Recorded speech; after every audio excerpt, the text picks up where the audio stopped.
Today, we are installing a complete MBRP catback exhaust on our 2012 GMC Yukon. The exhaust has already been cut off right behind the catalytic converter, so there's no factory exhaust to remove. All we have to do is install the new exhaust, and then fire it up and see how it sounds.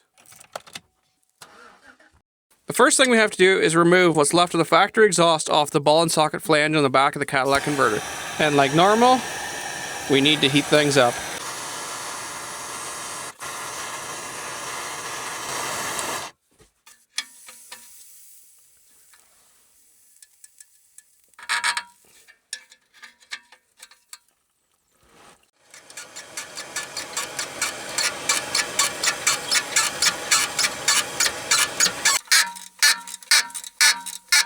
Hot rust parts.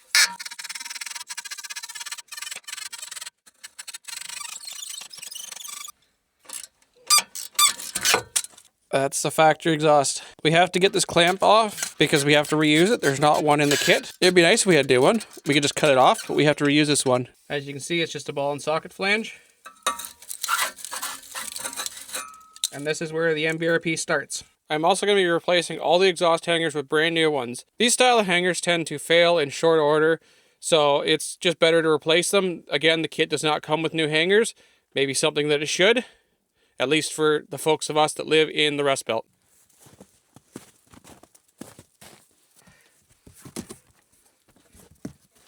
For what they charge, at least they package it really, really well.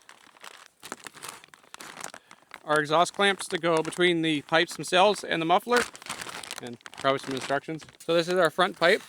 As you can see, it's got that same ball and socket style flange. Our over the axle pipe, the final exhaust tip, which is double packed.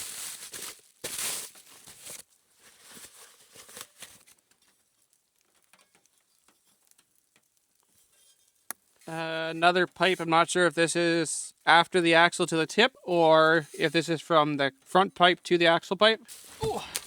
And lastly, our muffler, which is a hollow straight through design. There is somewhat of a baffle in there, but it's punched through the center. By the way, this video is not sponsored by MBRP. I am just showing what I see with the exhaust. It's actually really nicely packed. If MBRP sponsored this video, it would have been a lot cheaper on my end. They're really proud of their exhaust. Let's just put it that way. This is the whole stainless version. You can get it in aluminized steel. It's about $150 cheaper, but aluminized steel does not last up here. You get a couple years out of it and it rots out. So stainless is well worth the investment. It's basically a lifetime exhaust. Again, it is not sponsored. I paid for this. I bought it full price. I didn't get any discounts. We are also going to reuse the original clamp off the ball and socket flange on the back of the catalytic converter with the new pipe.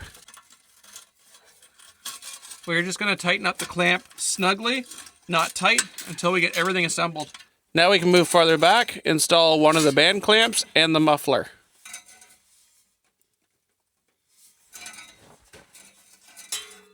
Which I'm going to leave loose till I get the over the axle pipe on, so I got a bit more flex.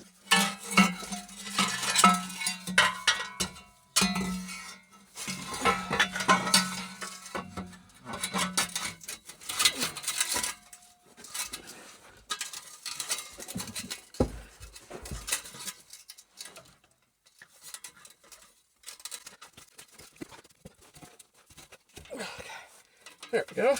With the over the axle pipe on, that really kind of identifies where the exhaust is going to go. There's really not much more play. I'll throw the tailpipe on and then we can tighten down all the clamps. Again, exhaust clamp on first and then the tailpipe extension slides on. Apparently you have to install most of the vehicle hangers after you install the exhaust pipe, not before.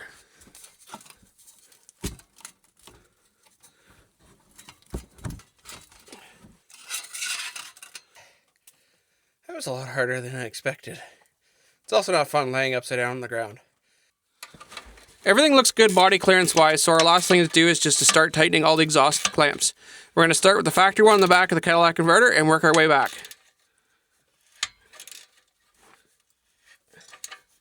I am opting to put all the fasteners on the top just so it looks cleaner underneath instead of having the exhaust hangers hang down.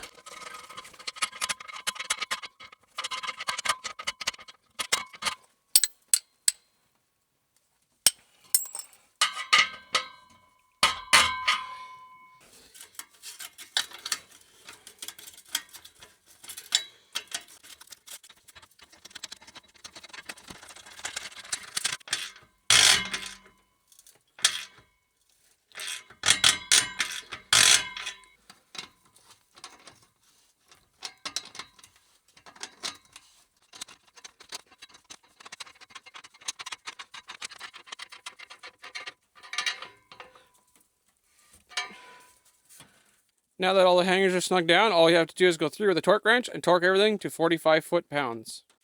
The only thing we have left to do now is just take the tip out and install the exhaust dip.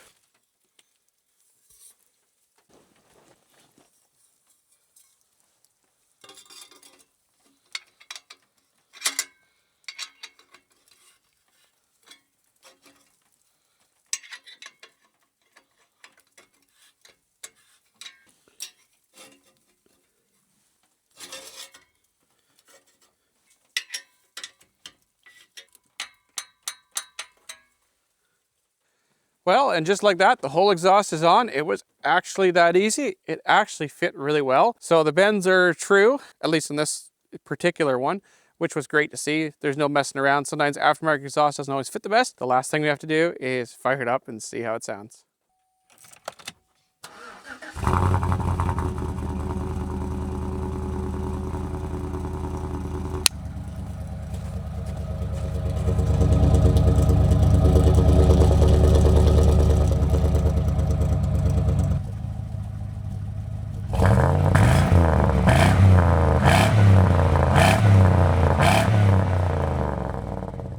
Future me here editing this video. Wow, does this microphone destroy the sound of this exhaust. It sounds terribly raspy and sounds like garbage. In real life, it actually sounds pretty decent, not nearly as terrible as the microphone makes it sound. Well, what do you think? It's definitely louder than stock, but what do you expect? I don't think it's that bad. I don't think it's that loud, not that raspy.